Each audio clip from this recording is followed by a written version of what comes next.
በህልሞቻችሁ ታጥባችሁ ሳትነጹ መመልከት ምንድነው? እንደዚሁም ደግሞ ጸጋ ወደ እናንተ እየመጣ መሆኑን ከሚያመላክቱ ህልሞች መሃል ከዚህ በተጨማሪም ደግሞ ጸጋ ከእናንተ ሲገፈፍ ምን አይነት ህልሞችን ትመለከታላችሁ? ሰላም እንዴት ናችሁ? ውድ የዩቲዩብ ቻናል ቤተሰቦች ዛሬም በድጋሚ በህልም ፍቺ ተገናኝተናል። ዛሬ እንግዲህ የእነዚህን የሶስቱን የህልም ትርጉሞች እያብራራን የምንመለከት ነው የሚሆነው። እስከ ቪዲዮ መጨረሻ አብራችሁ እንድትቆዩ ስል በአክብሮት ጠይቃለሁ። ወደ ህልሞቹና ወደ ፍቺዎቹ እንሂድ። እንደተለመደው እንግዲህ ላይክ፣ ሼር እንደዚሁም ሰብስክራይብ ማድረጋቸው እንዳይረሳ ውድ ቤተሰቦቼ። ወደ ገደለው ስንሄድ እንግዲህ አንድ አላሚ በህልሙ ታጥቦ ሳይነጻ ሲመለከት ይህ ህልም የሚያመላክተው በኃጢአት የተመላለሰ እንደሆነና ሙሉ በሙሉ ከኃጢአቱ እንዳነጻ አንዴ ቆም ብሎ ራሱ መፈተሽ እንዳለበት ህይወቱን መቃኘት እንዳለበት የሚያመላክት የህልም አይነት ነው። ስለዚህ ይህንን ህልም ስታልሙ ምን ላይ ነኝ፣ እንደዚሁም ወዴት እየሄድኩኝ ነው፣ ህይወቴ እንዴት እየመራው ነው ብላችሁ ራሳችሁ እንድትፈትሹ የሚመክራችሁ የህልም አይነት ነው ከስነ ልቦና አንጻር። ከዚህ በተጨማሪም እንግዲህ ጸጋ ወደ እናንተ እየመጣ መሆኑ እንደዚሁም በረከት ወደ እናንተ እየመጣ መሆኑ ከሚያመላክቱ ህልሞች መሃል እንግዲህ በርካታ ጸጋን የሚገልጹ ህልሞች አሉ። ከነዛ መሃል በህልሞቻችሁ ሸሚዝ ስትለብሱ፣ ጃኬት ስትለብሱ፣ እንደዚሁም ጋቢ ስትለብሱ ካለማችሁ ወደ እናንተ ጸጋና በረከት እየመጣ መሆኑ እንደዚሁም ደግሞ ምቾታችሁ እንደዚሁም የድሎታችሁ ቅርብ ሊሆን እንደሚችል አመላካች የህልም አይነት ነው። የዚህ ህልም ፍቺ ተቃራኒ ወይም ደግሞ የዚህ ህልም ተቃራኒው ደግሞ ምንድነው? በህልሞቻችሁ ጸጋ ከእናንተ የተገፈፈ መሆኑን ከሚያመላክቱ ህልሞች መሃል እንግዲህ ምንድነው?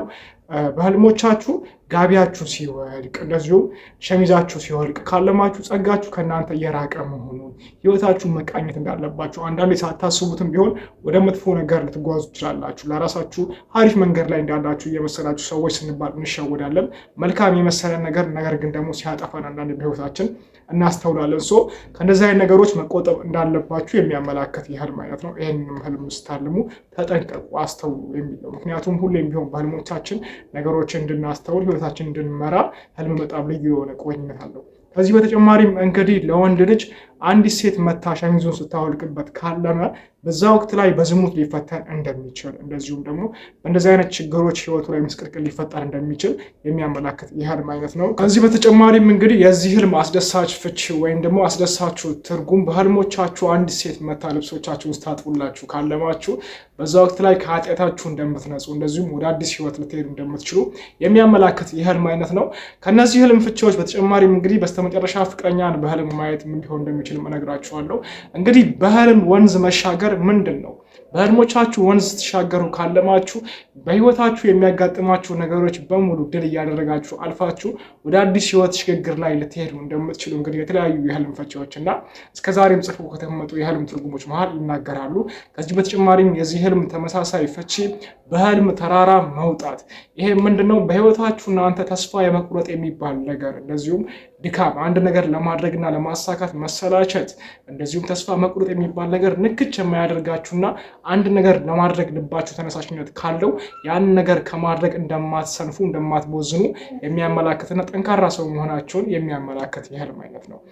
ከነዚህ ህልሞች ውጪ ደግሞ አንድ ህልም አለ። ብታልሙትም ለሰው ልጅ እንደዚህ ብላችሁ መናገር የሚከብዳችሁ እንደዚሁም ደግሞ ያን ህልም ስታዩ ውስጣችሁ ሽብር የሚፈጥርባችሁ ህልም አለ።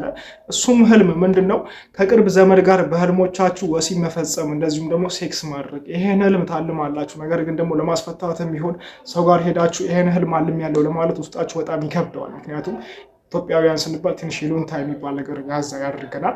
የዚህን ህልም ፍቺ ትርጉም እንግዲህ ይነግራችኋለሁ። ከምታውቁት ሰው ጋር ከቅርብ ዘመድ ጋር ወሲብ ሲፈጽሙ መመልከት ቀጥታ ወሲባዊ ፍላጎትን አያመላክትም። እንደ ስነ ልቦና አስተምህሮት ይህ ህልም የሚያመላክተው ምንድነው? ህልማችሁ የተመለከታችሁትን ሰው አለባበሱን ሊሆን ይችላል፣ ባህሪው ሊሆን ይችላል፣ ታለንቱን ሊሆን ይችላል፣ ፓሽኑን እንደምትወዱለትና እንደምታደንቁለት የሚያመላክት የህልም አይነት ነው።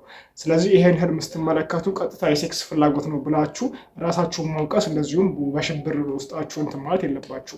ከዚህ በተጨማሪም እንግዲህ ፍቅረኛ ማየት ምንድነው የሚለውን ትርጉም ስንመለከት አንድ ሰው አሁን ላይ አብሮት ያለውን ፍቅረኛውን በህልም ከተመለከተ ቀን ላይ እሷን ስለሚያስባት እንደዚሁም ከእሷ ጋር ያለውን ወዳጅነት ሪያሊቲ ላይፍ ላይ ስላለ አሁን ላይ እሷን ሊያስብ ይችላል። ከዚህ በተጨማሪም እንግዲህ የድሮ ፍቅረኞቻችሁን በህልም ስታልሙ ይህም የሚያመላክተው ሁለት አይነት ፍቺ አለው። የመጀመሪያው ትርጉም መልሳችሁ ልትገናኙ እንደምትችሉ ከዛ ሰው ጋር ያልተቋጨ ህይወት ላይ እንዳላችሁ አሁን ላይ።